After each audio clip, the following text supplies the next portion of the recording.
અને તું ગરજ હોય ત્યારે બા બા, નહીં તો પછી મારા બાપા. આમ હવે બા બા કરતો જોવું તને કોણ સાથ આપે છે. ઠેંગો. બાપ રે રાઘવ, આ બંને જણાની ટીમ તને ગમે ત્યારે ભારી પડી શકે એમ છે. ભવિષ્યમાં તો તારું એકલો જાણે રે થવાનું ફિક્સ જ છે.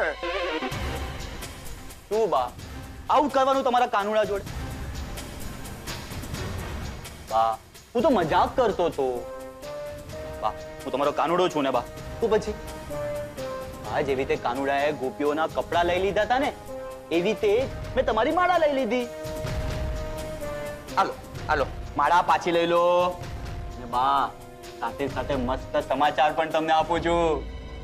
બા પેલી કિંજલ નહીં, એનો હાથ પણ મોહન કાકા જેવો જ નીકળ્યો.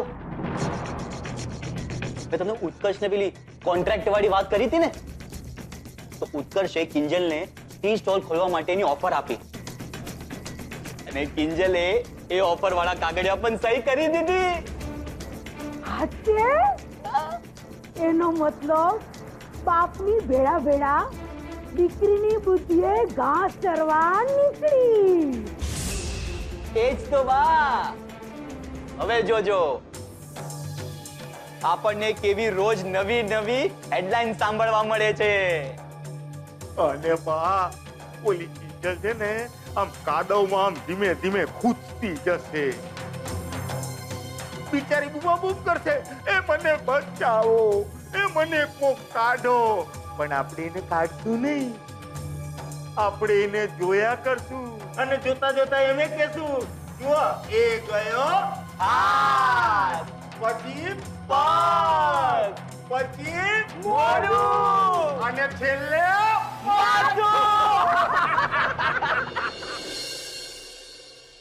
Congratulations.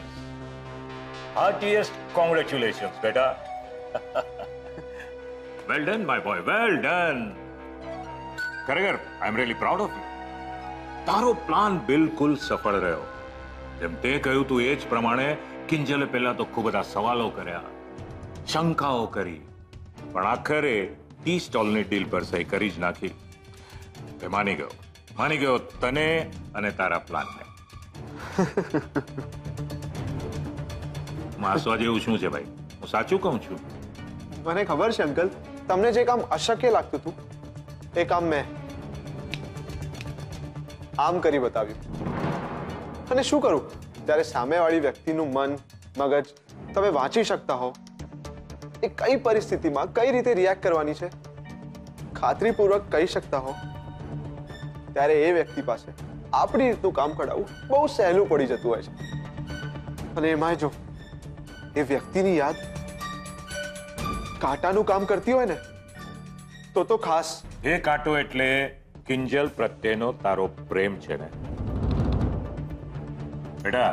એ કાંટાને કારણે જે જખમ થયો છે ને, જખમ પરનો મલમ મારી પાસે છે, ખાસ તારા માટે. અંકલ 5 હું માસુક સંઘવી મારી સંપૂર્ણ સ્વસ્થતા સાથે સંઘવી કન્સ્ટ્રક્શનની જમીન જે હાલમાં Mohan and daughter's tea stall પાસે ભાડા પર છે,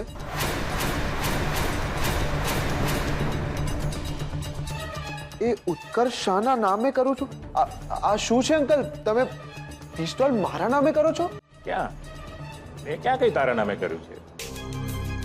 અહીંયા જે પેલો કાંટો છે ને, એણે મને કહ્યું કે આ નફરતની લડાઈ 100% વફાદારી પૂર્વક લડીને જીતી બતાવી શકે એવો કોઈ હોય ને તો ઉત્કર્ષ જ છે.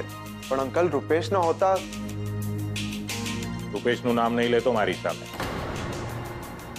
જાણે છે ને કે એકવાર એના નામે બંગલો કર્યા પછી શું પરિણામ આવ્યું છે? અહીંયા તો મને ખાતરી છે કે તું કિંજલને ક્યારે લાઈફમાં સરખી રીતે સેટ નહીં થવા દે. Thank you so much uncle. Thank you કહેવાની કઈ જરૂર નથી. એકચ્યુઅલી આજે હું તારી પાસેથી કંઈક શીખ્યો છું.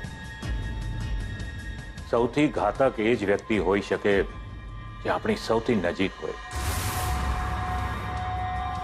એમ સમજ કે તારી પાસેથી હું જે કંઈ પણ શીખ્યો એની આ કિંમત.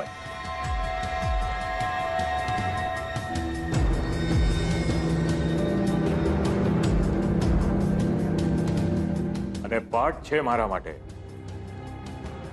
મને પણ ઉત્કર્ષ ગમે ત્યારે ઘાતક સાબિત થઈ શકે છે. એનાથી ચેતતા રહેવું પડશે માસુક સંઘવી.